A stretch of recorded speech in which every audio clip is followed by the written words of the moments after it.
Bavandimwe rero hari inkuru zitajya zihagarara mu matwi y'abantu. By'umwihariko iyo tugeze ku nkuru zivuga kuri Nyakubahwa Perezida Paul Kagame w'u Rwanda, nabateguriye bike cyane ku rugendo rwa Nyakubahwa Perezida Paul Kagame guturuka mu gihugu cya Amerika aho yigaga yerekeza ku rugamba mu 1990. Ariko rero nk'uko ari intwari ivugwaho na benshi cyane batandukanye, ibitangazamakuru bitandukanye, radio zitandukanye, televiziyo zitandukanye, uyu munsi ndareba bike cyane nk'uko nabikubwiye, bike cyane ariko ku gitabo cyamwanditsweho cyitwa 1000 Hills Rwanda and the Man Who Dreamed It. Iki ni igitabo cyanditswe n'umunyamerika witwa Steven Kenza. Igitabo kivuga ku buzima bwe bw'ubuhunzi, urugendo ruva mu gihugu cya Amerika, urugendo rwo guhagarika jenoside yakorewe abatutsi mu 1994 n'urugendo rwo kubohora igihugu. Kandi ndaza kwifashisha interview yagiranye na François Souda, nifashishe n'ibindi binyamakuru bitandukanye bivuga ku mateka ya Nyakubahwa Perezida Paul Kagame ariko ntagire iherezo. Iyi nkuru rero igereranywa n'ibitabo byinshi cyane twiga muri Bibiliya bitandukanye, ariko ahari watangira ngira ni muri Bibiliya igitabo cyitwa Kuva abandi mukavuga iyi muka Misiri igice cya 3 umurongo wa 7 haragira ati, Uwiteka aramubwira ati, nukuri mbonye kubabara k'ubwoko bwanjye buri muri Egiputa, numvise gutaka batakishwa n'ababakoresha uburetwa, kuko nzi imibabaro yabo, kandi manuwe no kubakiza bakure mu maboko y'abanyegiputa bajyane mu gihugu cyiza kigari cy'amata n'ubuki. Ntago ari umwanya wa Bibiliya, ariko ni inkuru ngiye gutangira mu buryo bwanjye nyine bumeze buryo. Ni ukwakira 1990 isi iri guhinduka vuba vuba. Urukuta rw'iberire rurasenyuka, Nelson Mandela maze ararekurwa, ariko umuntu umwe isi irahagarara. Ari ku ishuri rya gisirikare muri Leta Zunze Ubumwe za Amerika, ku ntera iri hagati ya kilometero 8,000 uvuye mu biyaga bigari werekeza muri Leta Zunze Ubumwe za Amerika. Izina rye yari Major Paul Kagame, yari umusirikare w'inzobere mu iperereza ry'ingabo za Uganda, kandi yaje gutoranya kujya kwiga ku ishuri rikomeye cyane rya gisirikare mu isi ya gisirikare no mu isi y'abajenerali muri Kansas. Arimo kwiga amasomo ya gisirikare, afite ejo hazaza, ariko iwabo mu biyaga bigari inshuti y'amagara akaba n'umugaba mukuru w'ingabo za RPA Major General Fred Rwigema, maze ayobora ibihumbi by'abasirikare bambuka umupaka binjira mu Rwanda. Masaha atarenze 48 haje kuba ibyago bikomeye. Telefone ituruke Kansas isona, mazijwe riri ku rundi ruhande ritanga inkuru ihindura amateka mu biyaga bigari ndetse no ku buzima bwa Major Paul Kagame. Major Paul Kagame afite amahitamo abiri gusa: kuguma muri Leta Zunze Ubumwe za Amerika no mu nzu zaho n'umutekano waho, cyangwa se kumanuka kerekeza ku rugamba rwari rwamaze gutsindwa. Iyi ni inkuru y'urwo rugendo, murakaza neza ku Isaya None TV, ngaho kandi subscribe kugira ngo inkuru zitaha zizaze zisubiza ibibazo wibaza ubu. Nge nitwa bahaye ikaze.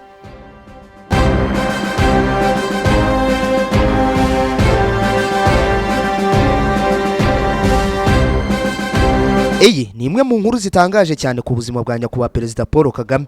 Ni inkuru abantu benshi biyumvisha, abandi ntibarambirwe kuyumva bitewe n'amateka arimo atandukanye. Ni inkuru wumva ukumva ni nka za nkuru ziri muri Bibiliya, Abisirayeli bava mu gihugu cya Egiputa berekeza Kanani. Yewe wa mugani wa Beatrice ubanza yari intumwa y'Imana yoherejwe n'ijuru. Ntera iri hagati ya kilometero 8,000 kuva mu biyaga bigari werekeza muri Leta Zunze Ubumwe za Amerika. Uru rugendo rwakozwe na Nyakubahwa Perezida Paul Kagame ava ku ishuri aho yigaga amasomo ya gisirikare yerekeza muri Uganda hafi n'ubutaka bw'u Rwanda. Aha ni ku mupaka wa Kagitumba. Inyuma yo kumva inkuru itari nziza mu matwi ye ibabaje cyane, yamubabaje, yewe n'ubu ngubu yaganira n'abantu benshi avuga ko ari inkuru itazamuva mu mutwe.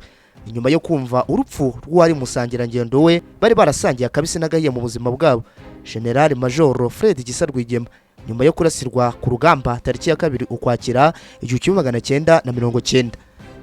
Iya mbere Ukwakira 1990 ku mabwiriza y'umugaba mukuru w'ingabo za RPA barasa ku mupaka wa Kagitumba batangiza urugamba rwo kubohora u Rwanda. Iyi ni tariki yajyaga aganiraho n'umusangirangendo we Paul Kagame wari ku ishuri muri Leta Zunze Ubumwe za Amerika. Bari barumvikanye ko itariki yo gutera yari tariki ya mbere Ukwakira 1990, ariko bumvikana ko Musa azumva iyo tariki yagezweho nawe azahita ava ku ishuri aho yarari akaza kumufasha kubohora u Rwanda. Aha rero kuri itariki ya 2 Ukwakira 1990 nkuko yari yabyumvikanye n'umusangirangendo we, nyuma yo kumva kuri telefone ko baraye barashe isasu bwa mbere ku butaka bw'u Rwanda, nibwo yamenye ko umushinga bari bamaze igihe bigana hamwe watangiye, maze yegera abayobozi b'ishuri rye abasaba yuko yaba agiye. Bamubaza impamvu maze babwira ko agiye kugira uruhare mu kubohora igihugu cye cyamubyaye. Kandi koko nubwo Perezida Paul Kagame yari umuturage wa Uganda, yari impunzi ituruka mu gihugu cy'u Rwanda. Byari bigoye kumvisha abayobozi b'ishuri ukuntu umuntu wari warabonye amahirwe yo kuza kwiga mu ishuri rya gisirikare ryari rigezweho muri icyo gihe uburyo agiye kuyitesha.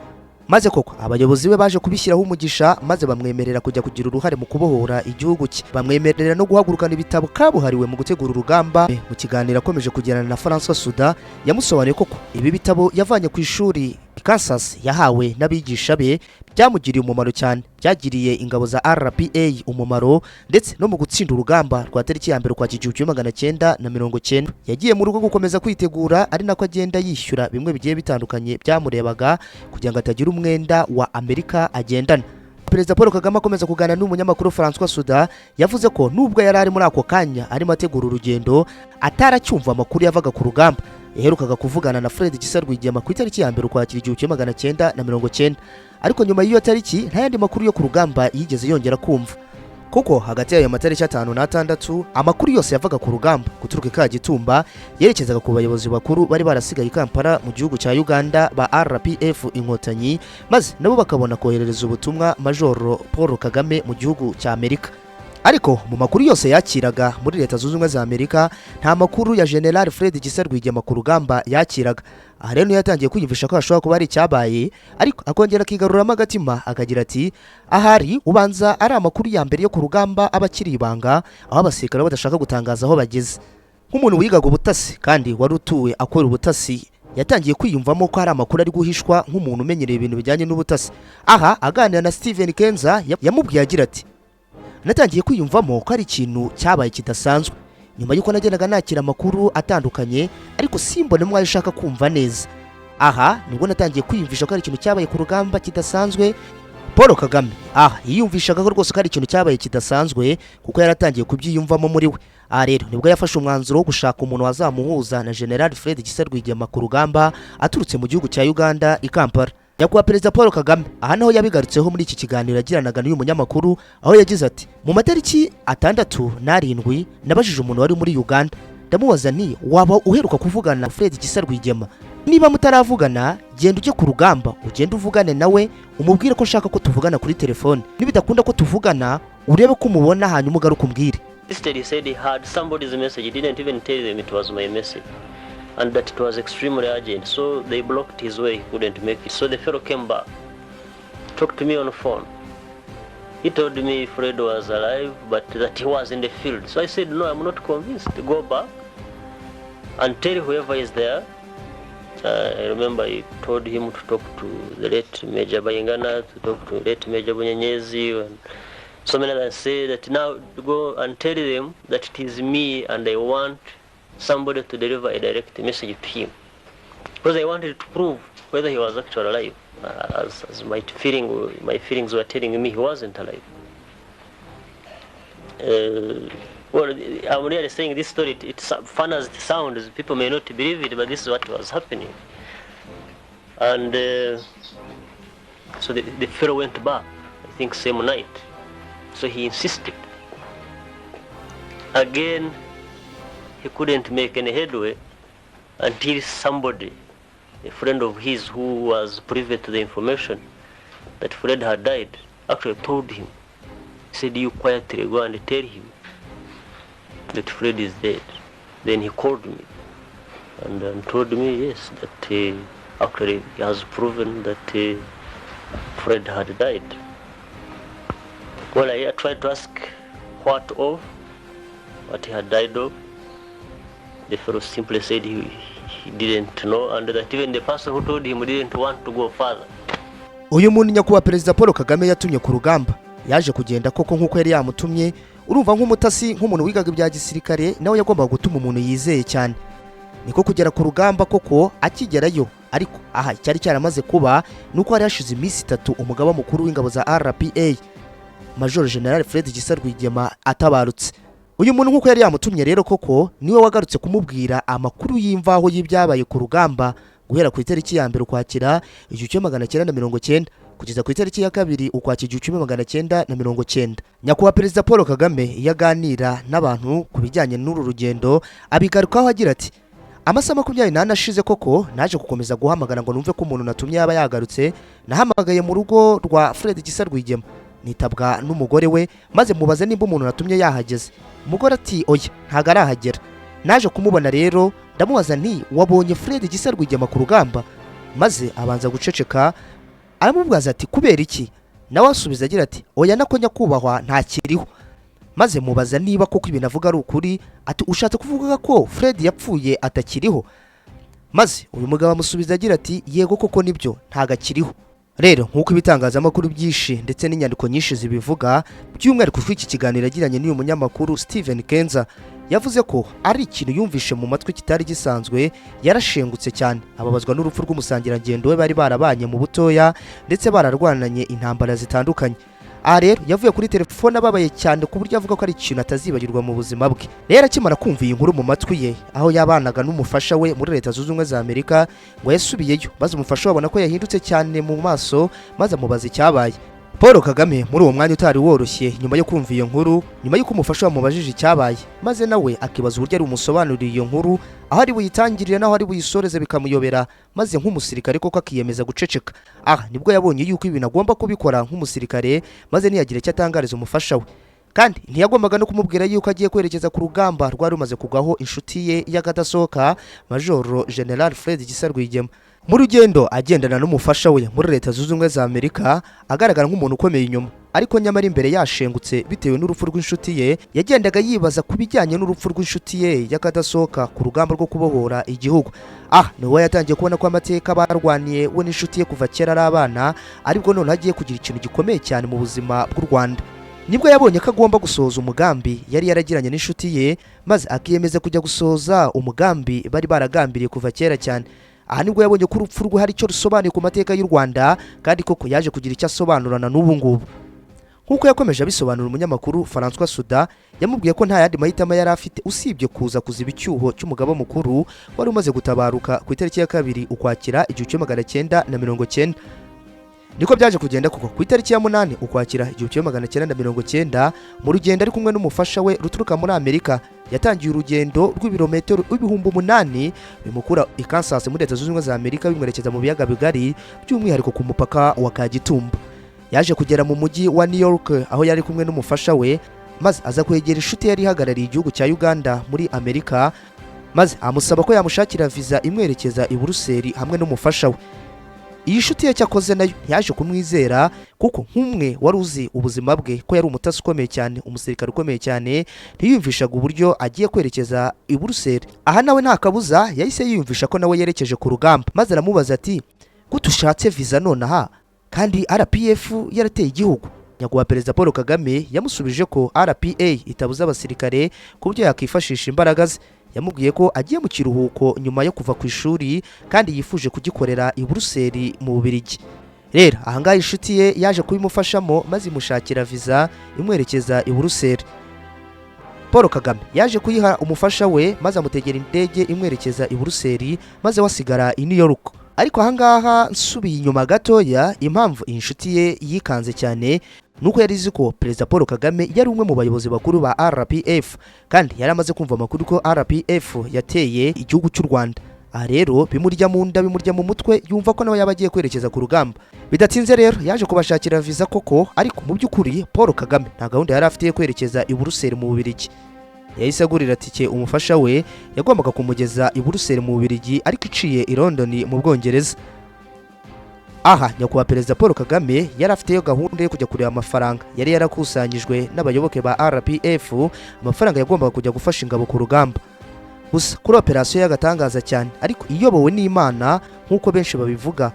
Nk'uko twumva ingendo zitandukanye zo muri Bibiliya, uru nago n'urugendo usoma ukongera ugasubiramo kugira ngo wumve neza icyo rushatse kuvuga. Mu Bwongereza i London yari kumwe n'umufasha we yakundaga cyane byimazeyo cyane, nibwo yamukatishije tike none imwerekeza i Buruseli mu Bubiligi. Yari agiye gusanga mushiki wa Paul Kagame i Buruseli mu Bubiligi bakabana, maze Nyakubahwa Perezida Paul Kagame nawe agatangira urugendo rumwerekeza muri Uganda kujya kubohora u Rwanda. Nyuma y'uko Perezida Paul Kagame aherekeje umufasha we, akamuherekeza yerekeza ku ndege yagomba kumwerekeza i Buruseli muturukanye i London mu gihugu cy'Ubwongereza. Avuga ko yamusezeye amubwira ko bazabonana. Nuko rero yasezeye ku mufasha we yakundaga cyane. Aha rero nawe nibwo yahise ategura urugero rwagombaga kumukura i London rumwerekeza i Nairobi, ava i Nairobi yerekeza Entebbe, ava Entebbe yerekeza mu Rwanda ku rugamba. Byarumvikanaga ko yagombaga kugera ku kibuga cy'indege i Nairobi, akava i Nairobi yerekeza Entebbe. Nk'umwe rero mu batasi bari bakomeye icyo gihe, yiyumvishije ko uru rugendo rwe rushobora kuba rurimo abantu benshi batandukanye ariko atabasha kurebesha amaso. Nibwo yigiriye inama yo guhindura urugendo, aho kwerekeza i Nairobi yerekeza Addis Ababa muri Ethiopia, kuko yumvaga ko uru rugendo rwo rurimo abantu benshi batabishaka, adashobora kurebesha amaso, bashoboraga kubongamira umugambi we wo kubohora u Rwanda. Ibi yabiganiriye mu kiganiro yagiranye n'umunyamakuru Steven Kenza, aho yamubwiye agira ati, mu gihe nateguraga urugendo rwanjye n'inzira nagombaga kunyuramo, niyumvishijemo ko ibi byaba ari ubusazi kuba nanyura ahantu hose umuntu wese yiteguye ko azi ko ndi bunyure. Mu gihe natekerezaga ibyo rero nibwo nahise mbona indege yerekezaga Ethiopia Addis Ababa, bitangura tike yerekezayo.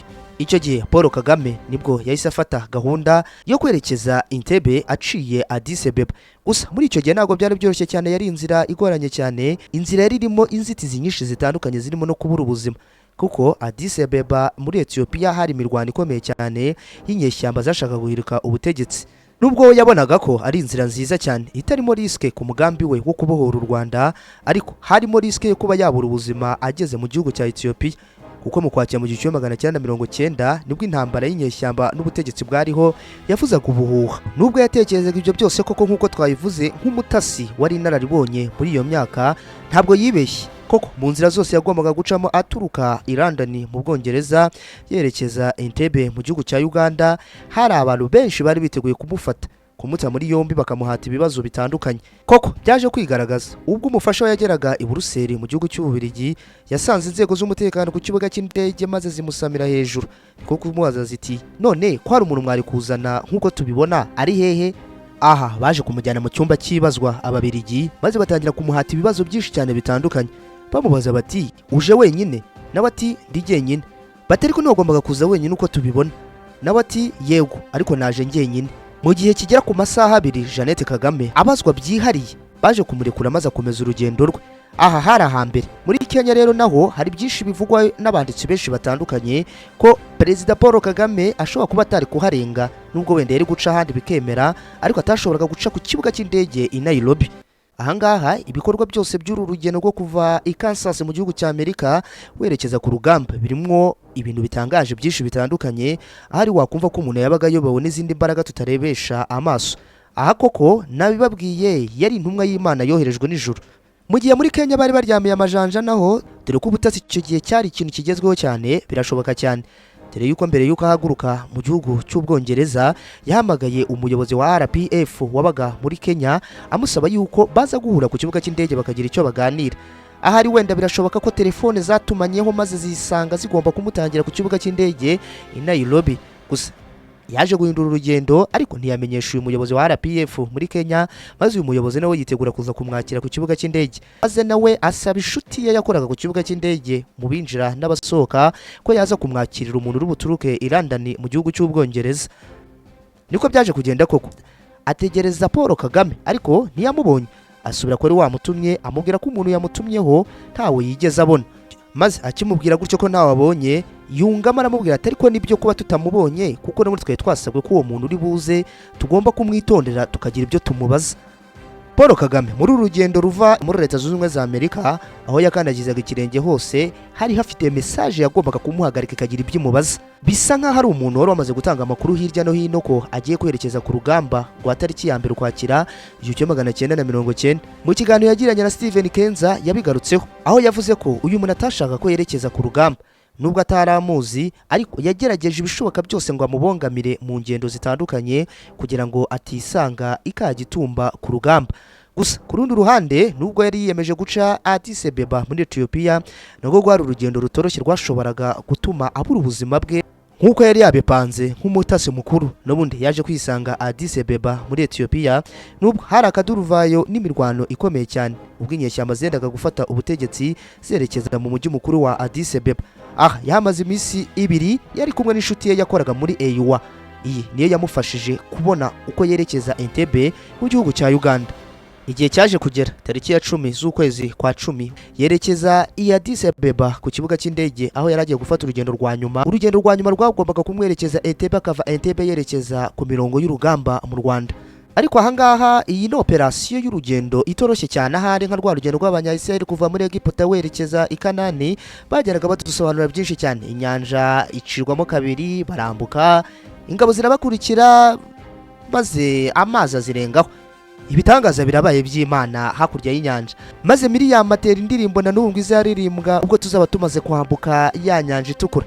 Ano birumvikana nta kuntu yashoboraga guca ku kibuga cy'indege, ndetse ari abayobozi b'imitekano bibutse ko yari afite bugakapu amafaranga yari yarakusanyijwe n'abanyamuryango ba RPA Inkotanyi, harimo n'ibyangombwa bye ndetse n'ibitabo yari akuye ku ishuri i Kansas. Aha yagombaga kubazwa aho bikuye ndetse agahatwa ibibazo nk'abantu babishinzwe koko. Iyi nshuti ye yakoze iyo bwabaga maze imushakira umupilote wari ukomeye cyane muri sosiyete ya Ethiopia yatwaraga abantu mu kirere, maze akamufasha gutambuka ku barinzi b'ikibuga cy'indege akicara mu ndege akagera Entebbe nta n'umwe umuri y'urwara. Aha rero cyaje kwanga uyu muntu wagomba gufasha Perezida Paul Kagame, ntabwo byamukundi ntiyabonetse. Rero nk'umutasi mukuru, nk'umuntu wari uzi icyo ashaka guturuka i Kansas mu gihugu cya Amerika, yagombaga kwifasha. Aha nibwo yatangiye gutegura noneho urugendo rwe bwite, ategura uburyo agomba kugera Entebbe nta n'umwe ubimenye. Gusa ahangaha uru rugendo kuko rurimo rwose ibitangaza byinshi bitandukanye, aha abakristo bo bavuga ko ari Imana yamufashije. Kwari urugendo rurimo ibyago byinshi cyane, kwisanga ku murongo agiye gusakwa n'abantu bashinzwe umutekano, kandi ibintu byose yari afite mu ntoki ze byari bifite ahantu bihuriye no kubazwa aho byaturutse. Uru rugendo yaje kurwitwaramo neza cyane mu bwenge bwinshi cyane n'umurava, ariko igitekerezo ari kimwe, ari ugushyira gahunda ku murongo y'umushinga wa leta ya mbere kwa Kijiji 1990 yari yaravuganyeho n'umusangirangendo wari wamaze kwitaba Imana. Muri uru rugendo rero rwa Addis Ababa muri Ethiopia rugoye kumvisha umuntu no gusobanurira umuntu, urugendo rwashoboraga kubonekamo agakosa gato cyane, kuko icyo gihe ibintu yari yitwaje kubisaka byonyine byamushyiraga mu mazi abira, kuko byari ibikoresho bya gisirikare nk'uko nabibabwiye, ariko byari ibintu bifite igisobanuro ku rugamba rwo kubohora u Rwanda mu 1990. Kera kabaye rero indege yaje kuguruka ku butaka bwa Addis Ababa mu gihugu cya Ethiopia yerekeza Entebbe mu gihugu cya Uganda. Haruguru nababwiye ko yari amaze guhamagara abatasi bo mu gihugu cya Uganda, bari barakuriye ku birenge bye, abasaba ko baza kumwakira ku kibuga cy'indege Entebbe. Koko niko byaje kugenda, indege irandinga ku butaka bwa Uganda. Arebeye mu idirishya abona wa mutasi yari yabwiye koko aje kumwakira. Uwo mutasi akibona Perezida Paul Kagame yamwatse igikapu aramubwira ati ngaho nkurikira.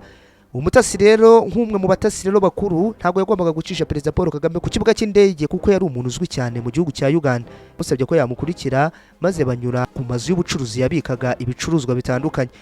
Igihe batambukaga rero abashinzwe umutekano ku kibuga cy'indege baje kubahagarika, maze uyu mutasi abereka ikarita, maze urugendo ruroroha neza cyane barakomeza.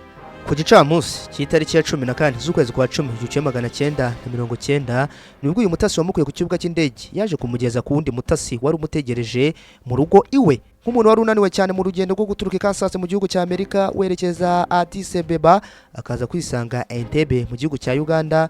Akihagera nta byo kurya yashakaga, nta cyo kunywa yashakaga, yasabwaga kuruhuka gusa nta kindi. Niko byagenze, uyu mutasi yamweretse aho aruhukira araruhuka. Saa 9 z'ijoro Paul Kagame yaje kubyuka, maze atangira kwitegura. Yateguriye imodoka yagombaga kumutwara n'imodoka yagombaga kumucungira umutekano. Mbere yo kugenda saa 5 yaje gufata ifunguro, maze yerekeza ku murongo w'urugamba. Ubwo ni ku itariki ya 15 ukwakira 1990, hagati ya saa 11 saa 10 mu gihugu cya Uganda no mu Rwanda. Paul Kagame yari ageze ku mipaka ihana imbibi na Uganda ndetse n'u Rwanda ku mirongo y'urugamba. Akihagera yasanze ibintu bitameze neza cyane, abacika intege baracitse intege mu bitekerezo, inkomere ari nyinshi, morale yaragabanutse, benshi bibaza ukuntu bashobora gusubira aho bavuye, abandi baryamye bavuga ati n'ubundi ntacyo dusigarije, nyuma yo gutakaza umugaba mukuru wazo wari waje aziyoboye. Tariki ya mbere ukwakira 1990 General Major Fred Rwigema, Perezida Paul Kagame asobanura Stephen Kenza yamubwiye ko mu bintu yabonye mu buzima bwe bitazigira byibagirana mu mutwe we ari ibintu bibiri gusa. Ati ubwo nagiraga ku rugamba, ibyo nabonye ku rugamba ni ibintu ntazigera nibagirwa mu mutwe wanjye. Jenoside yakorewe Abatutsi mu 1994 nayo ni ikintu kitazigira kiva mu mutwe wanjye.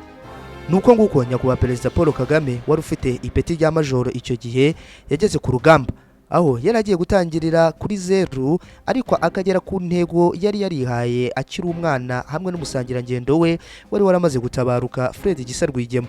Nuko rero urugendo ku rugendo, isaha ku isaha, umunota ku munota, umunsi ku munsi, rwagenze b'umugaba mukuru mushyashya w'ingabo za RPA mu 1990 yaje kuyobora izi ngabo maze bashyira akadomo ku rugamba ku itariki ya 4 Nyakanga 1994. Ndabashimira inshuti bavandimwe, kwitwa Isaya None TV, nge nitwa MM. Imana irabakunda.